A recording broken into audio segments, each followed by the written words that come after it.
Let's begin with the foundations. Welcome to another lecture.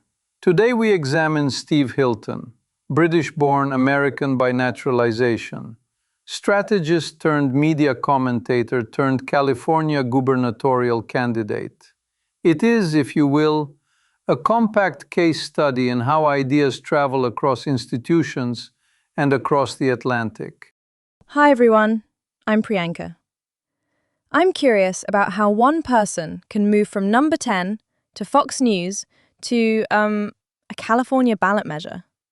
It sounds like 3 different careers stacked together. To frame our discussion, Steve Hilton, born August 1969 in London to Hungarian émigré parents, served as Director of Strategy to UK Prime Minister David Cameron from 2010 to 2012. After relocating to California in 2012, he hosted The Next Revolution on Fox News from 2017 to 2023, and he remains a contributor. In 2025, he launched a Republican bid for California governor.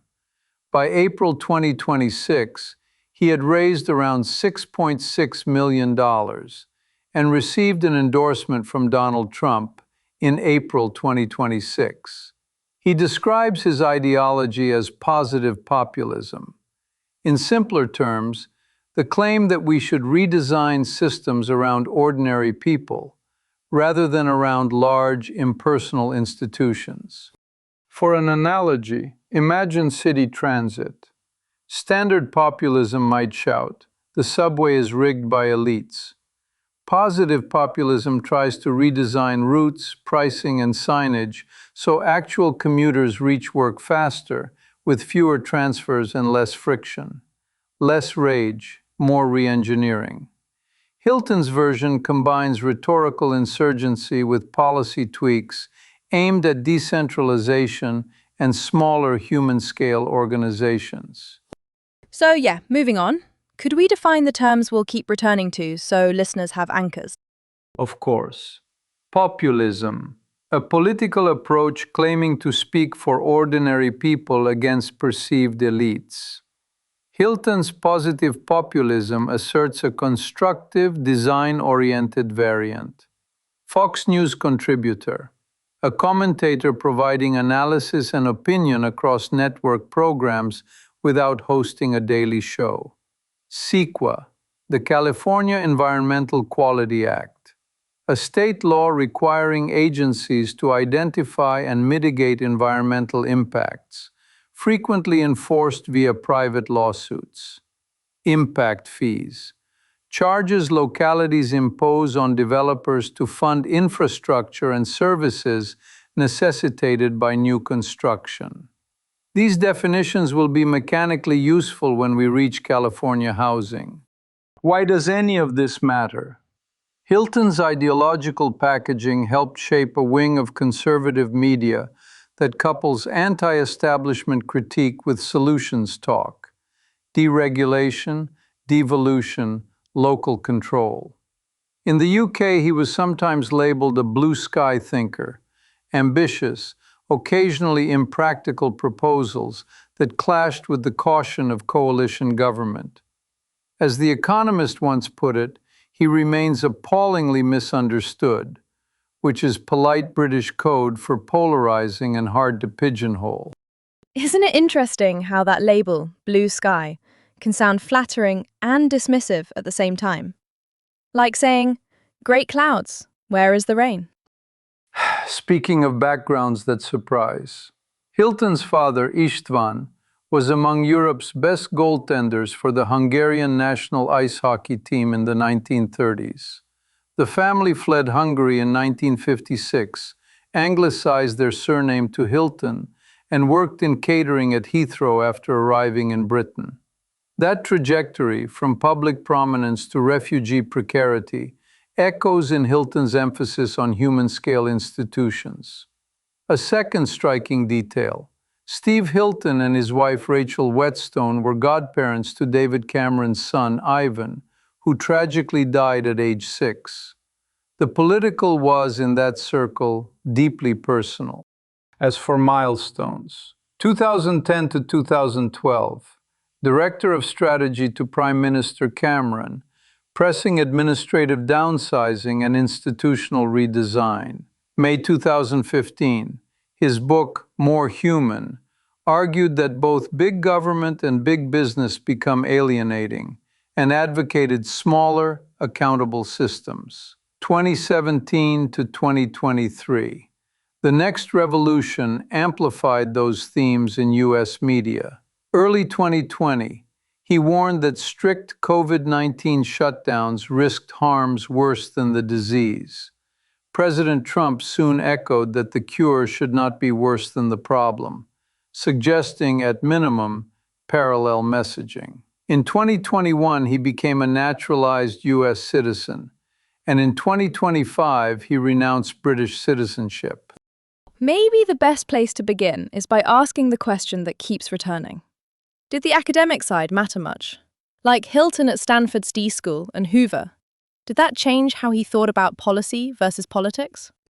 It's important to understand that design thinking operates with iterative prototyping and end-user empathy.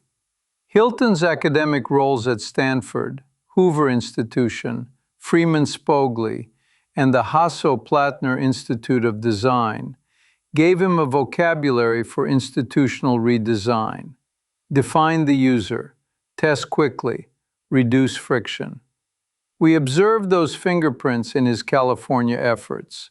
For example, a 2023 housing measure aimed at two high friction points: private CEQA lawsuits and high local impact fees. Let's proceed to the next point. 3 big questions.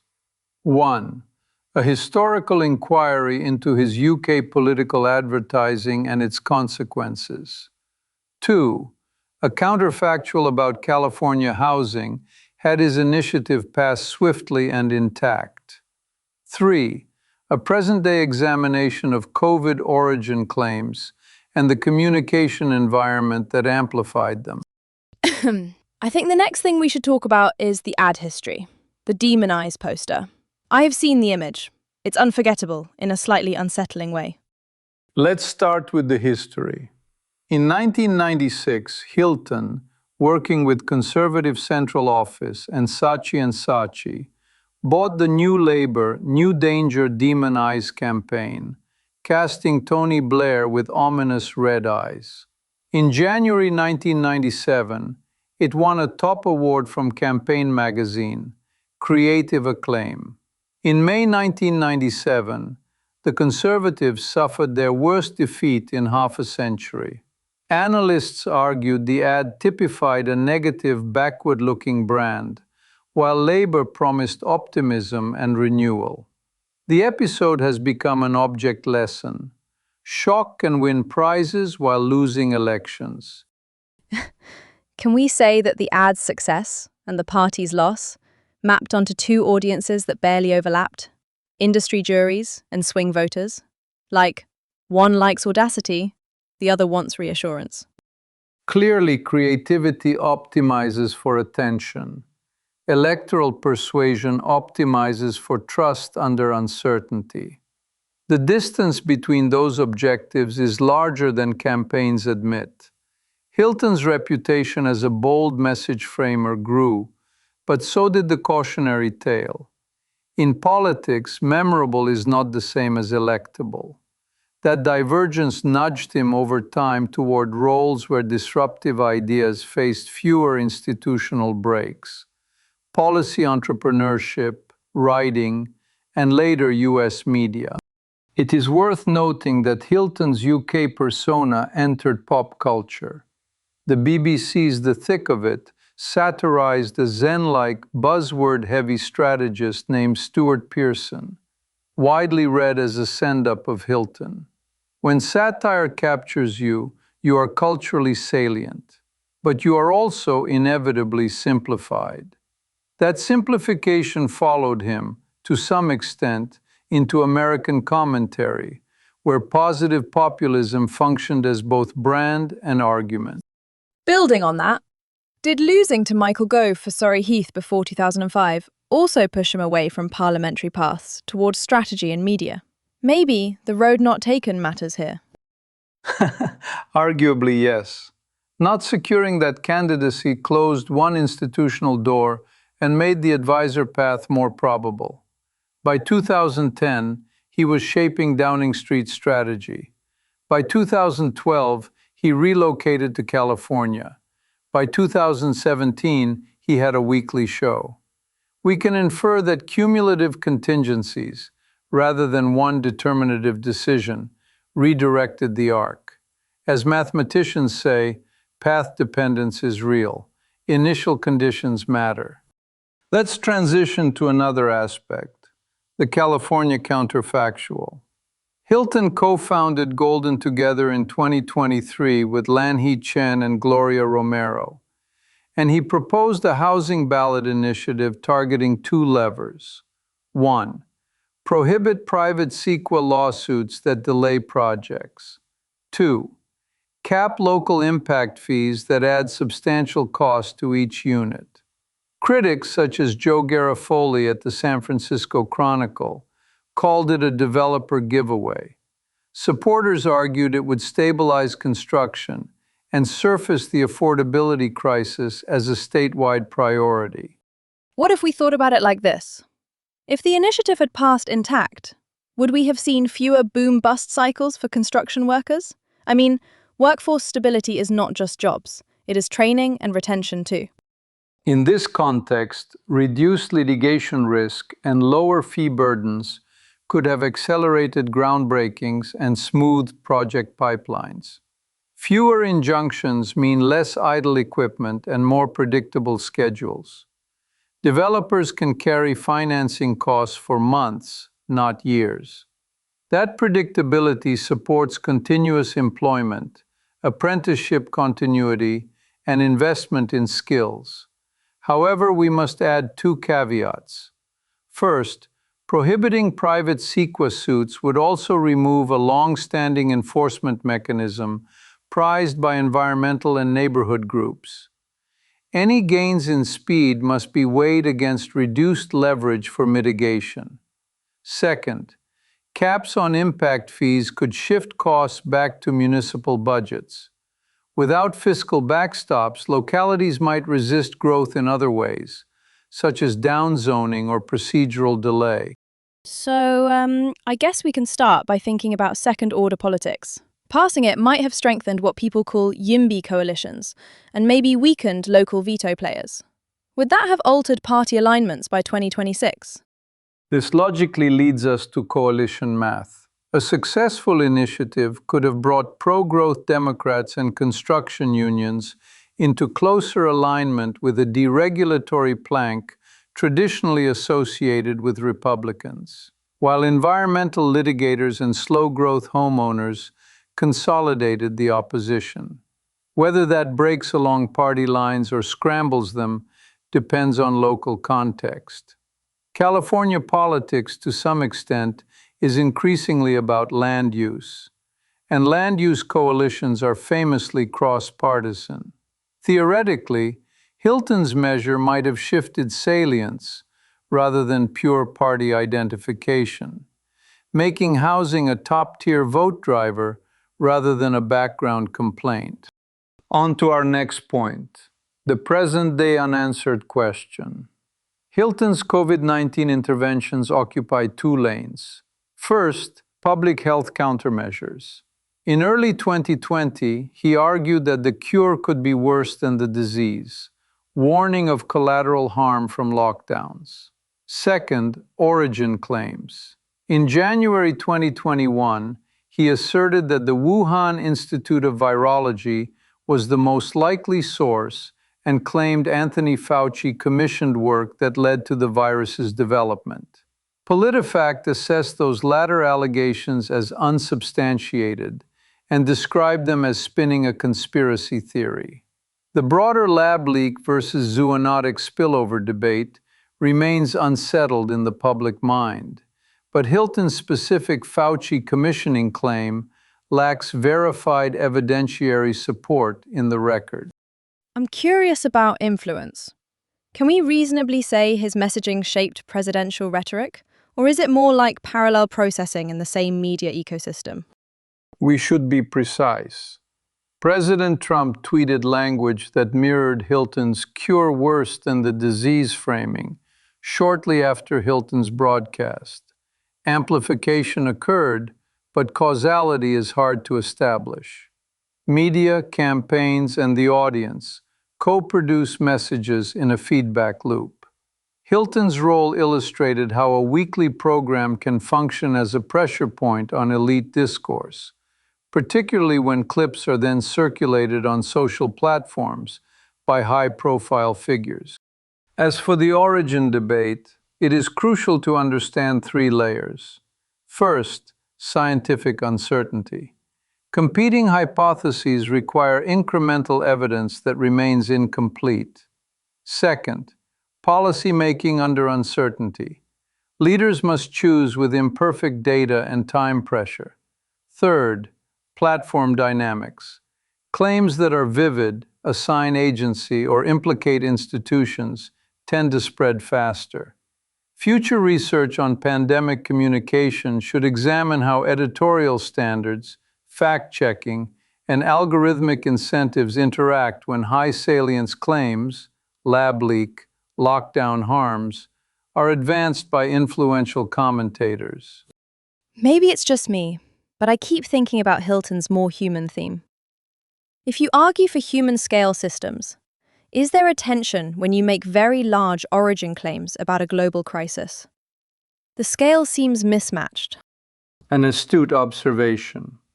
Hilton's through line attacks concentrated power in both state and corporate hierarchies, factory farms, big banks, large bureaucracies. That critique can scale up to global questions when the target is an institution perceived as unaccountable. But the evidentiary threshold must also scale up.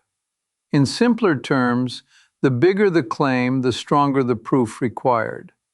On origins, that standard has not been met for the allegations tying a U.S. official to commissioning a virus, which is why fact-checkers flagged them. Speaking of California politics today, Hilton launched his gubernatorial campaign in April 2025 in Huntington Beach, announced Gloria Romero as his running mate for lieutenant governor, and drew support from Vivek Ramaswamy.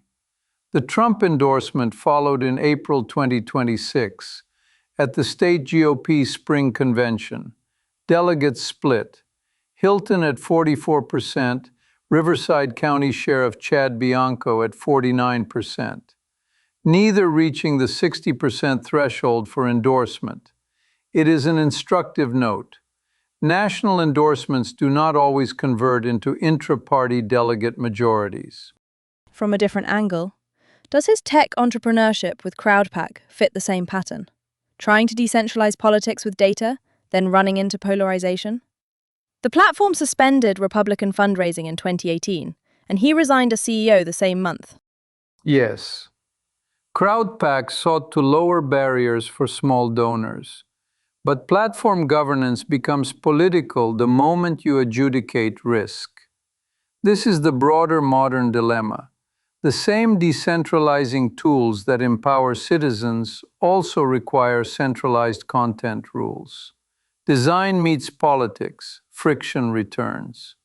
As we continue, remember that Hilton's career is fundamentally a sequence of experiments in reducing friction while colliding with institutions that are designed to produce it. That was helpful to think through, actually. Also, a quick human note. The godparent connection to the Camerons. It complicates the usual advisor-boss stereotype. Policy work can be intimate, even tender, which maybe we forget when we watch television debates.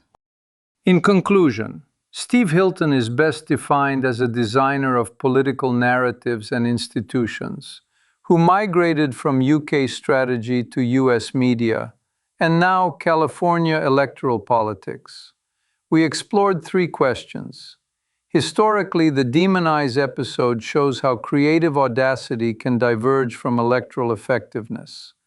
Counterfactually, A successful housing measure curbing private CEQA lawsuits and capping impact fees might have accelerated construction and shifted coalitions, though with trade-offs for environmental enforcement and local finance. And in present debates, his COVID-19 origin allegations about Fauci remain unsubstantiated per fact-checking, even as his rhetoric demonstrably intersected with elite discourse. Further study could productively examine how media framing interacts with administrative design, how ballot architecture changes coalition behavior, and how public health communication can maintain epistemic humility under pressure. This then completes our present analysis.